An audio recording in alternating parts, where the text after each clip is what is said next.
I'm Christina. And I'm Nikki, and we are presenting our case study about how to avoid a Twitter mishap by studying DGiorno's, which results in a Twitter mishap.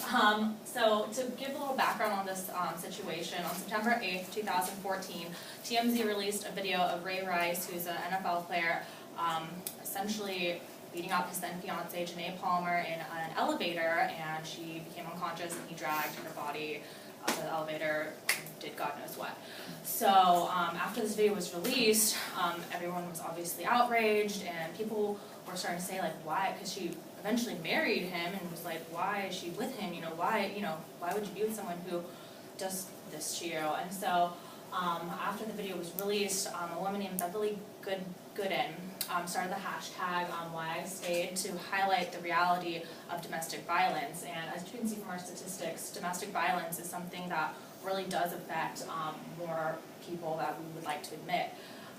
So the hashtag started trending on Twitter, and people were using this hashtag to share their personal stories of domestic abuse. So one that really stuck out to us was hashtag WhyIStayed. My partner would sleep in front of the door so I wouldn't be able to escape every night. And so DGiorno's, was on Twitter, and they usually have a pretty good social media presence. And so they see this trending, and they're like, okay, hashtag WhyIStayed. You had pizza, and everyone, within seconds, everyone was outraged. So obviously they did not think about the context or really look at what people were saying, because it was a very serious issue, and people were sharing really personal things, so they didn't want this hashtag to be ridiculed.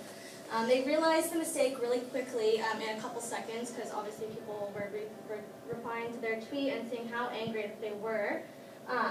And they sent out this kind of just like generic apology.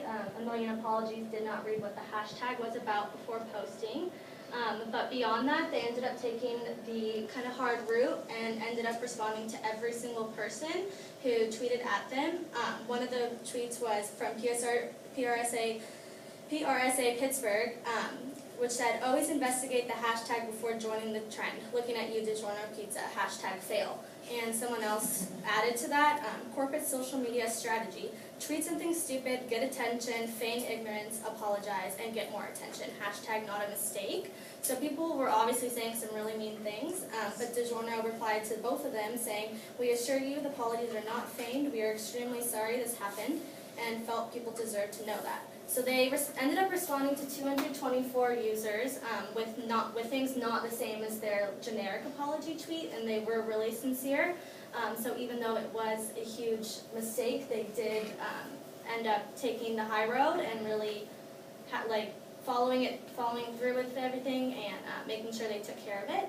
And they also went silent on Twitter for about a month to kind of let the situation blow over.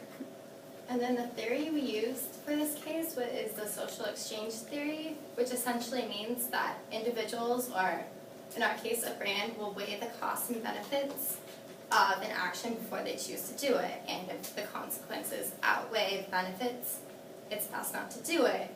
And obviously in this case, DiGiorno did not use the theory, and if they had, and had taken the time to read the context of the hashtag, they would have realized that the negative outcome of their tweet would overshadow the benefits of just staying relevant on social media.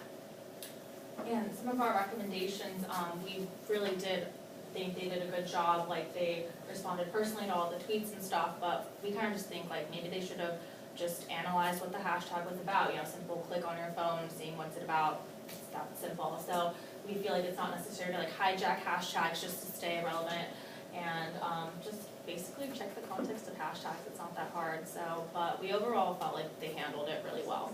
So, and that's it. Any questions?